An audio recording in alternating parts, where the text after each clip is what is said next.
Okay, so let's dive into something really interesting today. This idea that the person you're going to be, say, 5 years from now, Yeah. what if they're not just, out there in the future, but are somehow keeping tabs on you right now? hmm That's the core of it, isn't it? It comes from this piece, your future self is watching.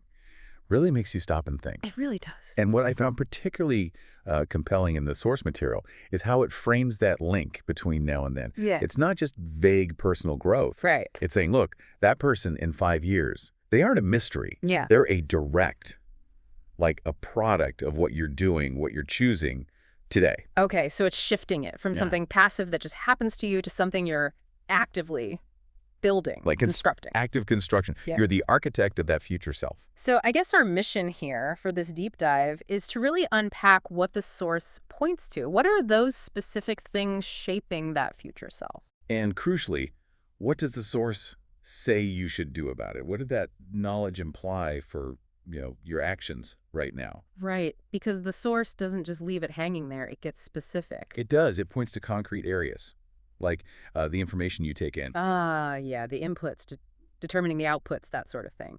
The source definitely highlights the books you read, doesn't it? It really does. And the argument isn't just about, learning facts, though that's part of it.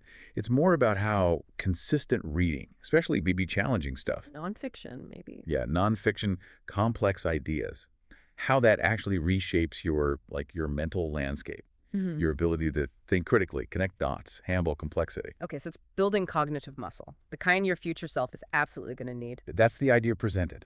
That thinking ability you build now, that's what your future self uses to tackle their challenges. Makes sense. It's not just what you know, but how you process it. And what about the physical side? The source mentions food, too, which seems almost basic, but... Well, yes, it connects diet to future health, obviously. But the piece kind of elevates it. It links good nutrition, not just to physical wellness, but to sustained energy, mental stamina, focus. Okay. So fueling the brain, essentially. Exactly. Fueling the brain for the long haul. The argument is that prioritizing good food now is a direct investment in the mental horsepower your future self needs to, perform well, stay productive. It's like building the platform for that future mind. Right, right. The hardware needs good power. Okay. And then there's the habits, the actual actions, things like using a calendar, checklists. The source touches on those. Yes, and it frames them not just as like productivity tips. More fundamentally. Yeah, more like character building blocks.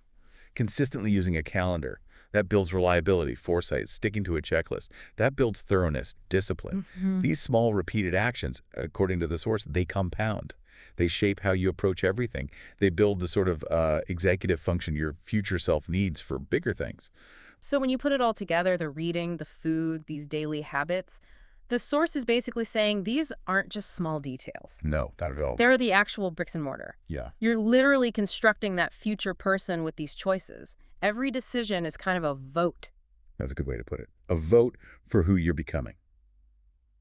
And the source puts the responsibility, well, squarely on you right now. Yeah. If that future self is watching, metaphorically speaking. What you're doing now, the mental food, the physical fuel, the patterns you set, that's directly shaping who they are, what they can do. Which leads us straight to that, I guess, really powerful conclusion from the source. It's simple, but heavy.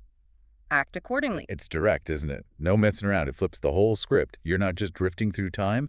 You are actively designing and building. The power is yours.